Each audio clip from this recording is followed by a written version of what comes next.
Fala aí pessoal, bom dia, boa tarde, boa noite, boa madrugada para você que está acompanhando mais um vídeo aqui da nossa Escola Sabatina 3.0 Online. Para a gente é um privilégio ter a sua companhia. A lição de hoje tem por título A Oração de Daniel. Essa lição que nós estamos tendo durante essa semana é a lição número 7, que tem por título Da Cova dos Leões à Cova do Anjo. O porquê desse título é curioso, mas até sexta-feira você vai entender o porquê. Bem, hoje, dia 11 de fevereiro, estamos na metade do mês, do segundo mês do ano de 2020. E nós temos aqui, basicamente, estamos estudando o capítulo 6 de Daniel. Então, se você quiser mais detalhes, aprofundar um pouquinho mais, você lê completo ali o capítulo 6. Ontem nós vimos a respeito da trama que foi feita ali contra Daniel. E hoje nós vamos ver sobre o resultado da sua escolha, do que ele resolveu fazer. Bem, quem era Daniel? Daniel, ele era um cara muito importante.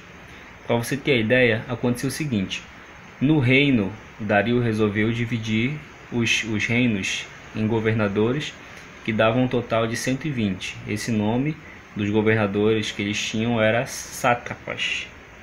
Um pouquinho complicado, mas é isso mesmo, sátrapas, que eram 120. Acima desses 120 tinham apenas 3, e um deles era Daniel, que se destacava ainda assim entre esses 3. Então Daniel, ele era um cara muito importante, ele era um cara muito visado, e não só por quem estava acima dele, que era Dario, mas também por quem estava abaixo, queria puxar o tapete para ele cair. Mas eles buscavam e não encontravam nada em que acusar. Então a única forma de acusar ele de alguma coisa seria contra a sua fé. Assim como os outros 3 amigos dele foram acusados ali de terem mantido-se fiéis e não adorar a estátua. Bem, então aqui a gente vê que Daniel era um cara importante, mas também era um cara fiel. E por conta disso, ele teve a sua prova. E a sua prova foi justamente a sua oração, né? Eles sabiam que todos os dias ele orava, pelo menos 3 vezes ao dia, ali naquela janela. Então resolveram bolar esse plano e fizeram ali com que o rei Dario assinasse aquele decreto. E dessa forma, Daniel, ele foi, digamos assim, tentado. O capítulo 6, verso 10, ele fala a respeito da oração de Daniel, que diz que quando Daniel soube daquela notícia, ele não se escondeu. Pelo contrário, ele foi para a janela e fez a sua oração. Mas aí a lição questiona a gente da seguinte forma: será que Daniel não teria sido aceito por Deus se ele tivesse se escondido? Porque ele poderia muito bem fazer com o que diz lá em Mateus capítulo 6. Entra no teu quarto, tu sozinho com Deus, ora, e Deus vai te ouvir, né? Por que Daniel não fez também dessa forma em secreto? Deus não estaria vendo ali que o ato dele era sincero e de que ele estava se comunicando com Deus diariamente? Mesmo que naquele período de 30 dias ele não aparecesse para ninguém, Deus estaria vendo. Só que na verdade Daniel, ele sabia o que estava por trás daquele decreto, da intenção daqueles 120 sátrapas quando foram levar essa proposta para Dario. E ele sabia, tanto é que a lição destaca aqui que quando aconteceu esse decreto, ele já tinha tido as visões que estão registradas no capítulo 7, no capítulo seguinte. Porque o livro de Daniel ele tem uma estrutura um pouco diferente. Os 6 primeiros contam a história e os dos 7 em diante contam a respeito de profecias. Só que na verdade, esses 6º e 7º eles estão meio invertidos, justamente por conta de classificação, histórico e profético, para ficar um pouco separados.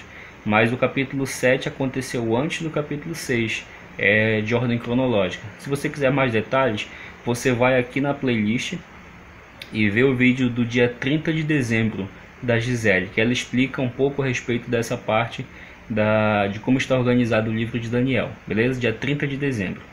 Bem, então continuando aqui, a gente percebe que Daniel ele poderia ter orado sozinho, secreto, mas resolveu não orar. Por quê?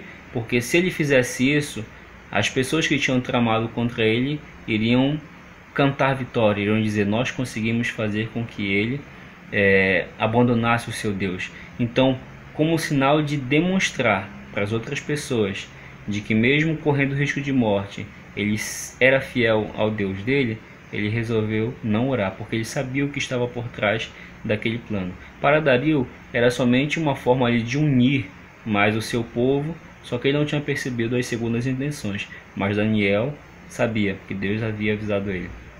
Ele estava ciente do plano. Mas mesmo assim ele orou.